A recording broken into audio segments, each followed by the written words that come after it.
Hi, first graders. Welcome back to the second part of whales. Obviously, if we were in the classroom and if we had more time together, we would have studied this a little bit more in depth. That means we would have learned about each whale a little bit and we would have done some projects around it. But we're working with what we have here. And so we started on Tuesday, I believe. I posted the video about baleen whales. So whales are so fascinating, especially to me. You guys know that they're my favorite animal, but I find that they're so fascinating because there are just those two distinct kinds of whales. So there's these giants that have baleen in their mouths, and then there's whales that are slightly smaller than the big baleen giants, and they are called the toothed whales. And so here you see our poster from the baleen whales, and I picked to sort of highlight the humpback whale because you guys know that that's my favorite type of whale out of all of the whales. And I sort of did a one-pager with you guys. These things right here about whales are always going to be the same.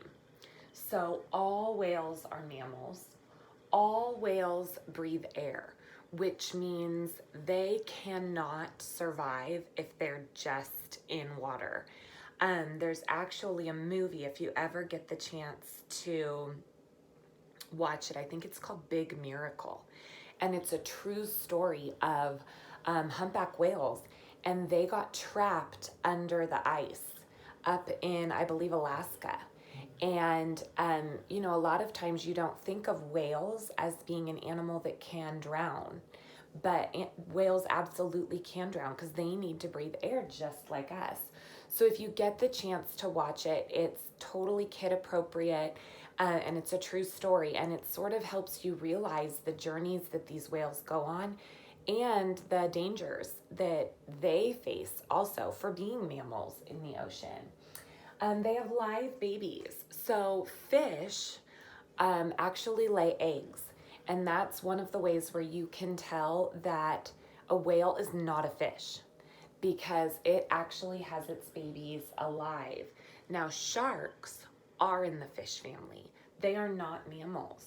So sharks don't need to breathe air, and sharks actually lay eggs for their babies, some breeds. And then whales have some sort of light hair on them, whether it be their baleen or somewhere on their body. Usually there is some hair-like follicles, which is another trait of mammals. So on our humpback whale, you'll see the throat grooves and you'll see the baleen. These two body parts are the main difference in baleen whales and toothed whales. Baleen whales have to have that weird baleen that's like a broom, and it's like a broom on top and a broom on bottom. And remember, it allows for those giants to just open up their mouth as big as they can and swim through the water, and they gulp everything that is in their way, and then the water rushes out through the baleen, kind of like a strainer when your mom or dad are straining noodles and they shake out the water. That's kind of what the baleen does. This is also why it's so important that we keep our oceans clean, because when those big giants are moving through, they're not paying attention to if they're swallowing trash. So that's been one of the saddest things about some of these whales, is that when we have found whales and they aren't alive anymore, in their stomachs we found all sorts of trash that were in our oceans. So it's super important to keep our oceans clean to help out our big friendly giants. So let's get into some toothed whales. I wanted to leave this up for just a second so you guys could see it one more time. But now we are going to, I'll take it down.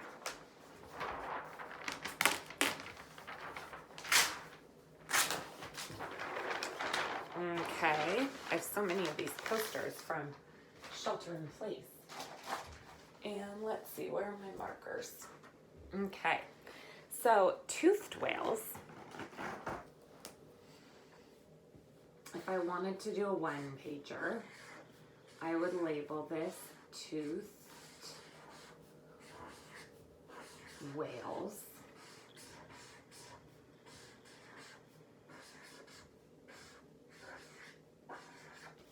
Okay.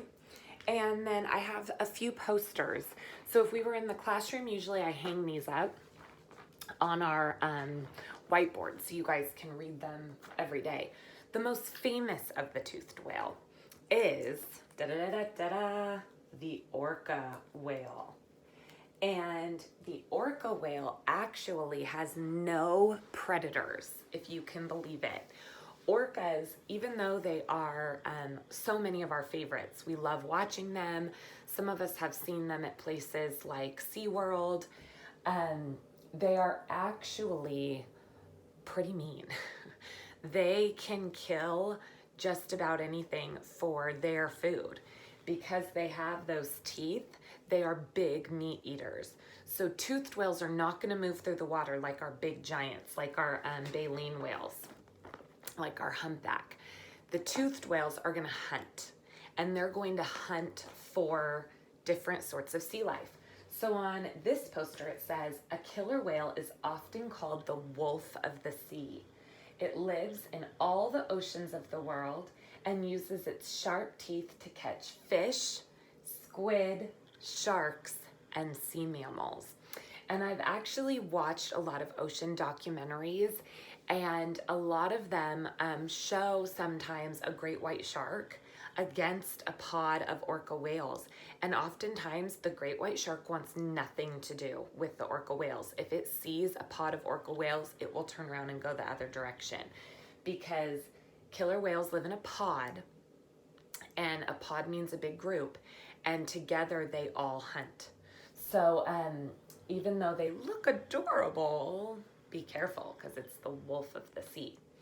Let's see, another one, which is the one I believe Bailey in our class is studying. And I believe there's a character of this type of whale in Finding Dory.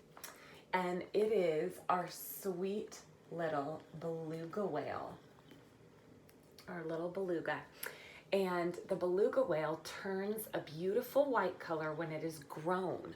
So actually, a fun fact about beluga whales is when they're babies, they're gray. They're almost black. They're so dark. It lives near coasts and is sometimes called a sea canary because it makes chirping and whistling sounds. So another thing that you'll notice about this whale is, why does it turn white? Well, it turns white because it actually lives in the Arctic. It lives in the North Pole, not in the South Pole where the penguins are, but up in the North Pole. And it lives around glaciers and ice, and that is where it happens to live. But it does say it lives near coasts, because once again, it's going to hunt those big sea animals. So it's going to hunt things like seals that live part-time on land and part-time in the water. And it's going to wait around the coast, around the land, for those animals to go into the water, and then that's when it can hunt them. Sea canary, a canary is a bird, and so it's called the sea canary because it does chirp and whistle. And again, if you go onto YouTube and you look up beluga whale for kids, or from National Geographic, you can see some videos. Both these types of whales are very trainable, which means places like SeaWorld in the past, SeaWorld is sort of like a giant aquarium, have housed beluga whales and killer whales. And they've taught them different tricks in order to show people. So I know when we were little, we took Campbell to SeaWorld, and she really she loved beluga whales, and that was what she wanted to see. And it was amazing, the shows that they would put on. But as we were sitting there, we started to feel really sad, because you start to realize that these big, beautiful giants do not belong in a tank. And they did not belong at SeaWorld. They belonged out in their natural habitat. And so now I believe it's been made a law that the animals that live there now at SeaWorld will stay, but moving forward, they will not be allowed to have any more of these beautiful animals in captivity. That means in a tank. So, because they are so sweet and they're easy to train. But they're wild animals and they deserve to be out doing their hunting and their chirping. So we've got the wolf of the sea and we have the sea canary. Okay, now I'm going to share with you one more toothed whale, and it's the one that I'm always sort of the most fascinated by. However, it's the one that you most likely won't see very often.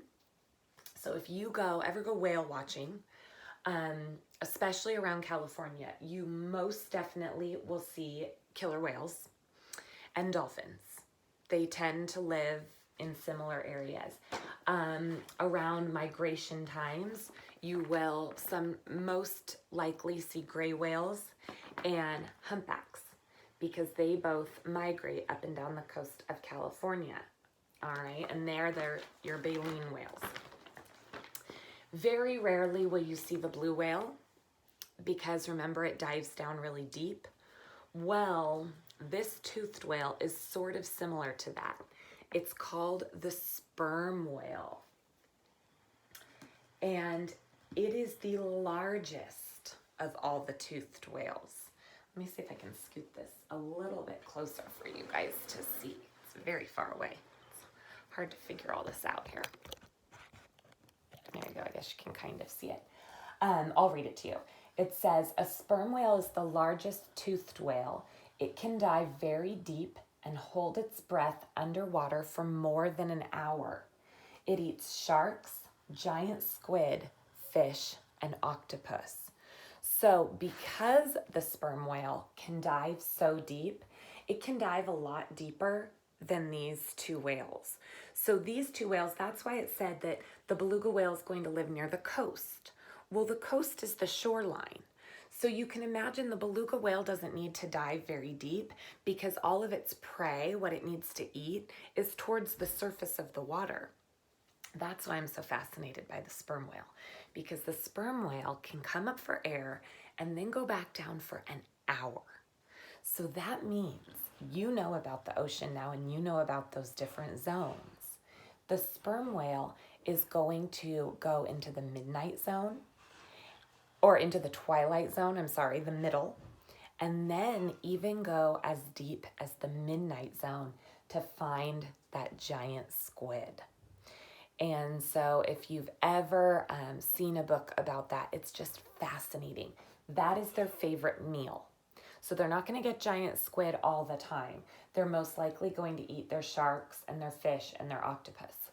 But every once in a while, they will try to dive down so deep into those really dark waters and find it. So that's why the sperm whale lives so far below that we very rarely will see that. And in California, if you went whale watching, you would not see a sperm whale because they live in other parts of the globe. So that is basically it for toothed whales. The biggest difference is that they hunt. And here we see some real life pictures in here. There is that cute little beluga. And here is a sperm whale. And then the rest of these, there's a narwhal. That's a toothed whale. But the rest of these, the minke whale, the bowhead whale, the right whale, and the blue whale are actually all baleen whales. All right. So it's really interesting to learn about whales, and that's why it's something that you can take weeks and weeks to learn about because there's so many different kinds, and even they all live in different habitats. So we learned that, some of these whales migrate. That means they basically go on vacation to find the water that they want to swim in or the food that they want to eat. But then we have toothed whales that live in the Arctic, or toothed whales that go down into the midnight zone. So you have these whales that live all over the world in all different ocean habitats. And they're really fun. So I know this video wasn't a lot of work. You didn't have to make a one-pager. You didn't have to take notes or anything. But if there's a whale that you find interesting, you can now research it and you can make your own one pager about it, what it eats, what it looks like, where it lives. That's all the information that we put into animal reports. And they're kind of, they're fun to do. It's always fun to learn more about creatures. So I hope you enjoyed toothed whales. I'll link it with some other videos for National Geographic and things so you can see some real life behaviors of these whales. And yeah, I miss you and I love you, and there's no place like home. Bye.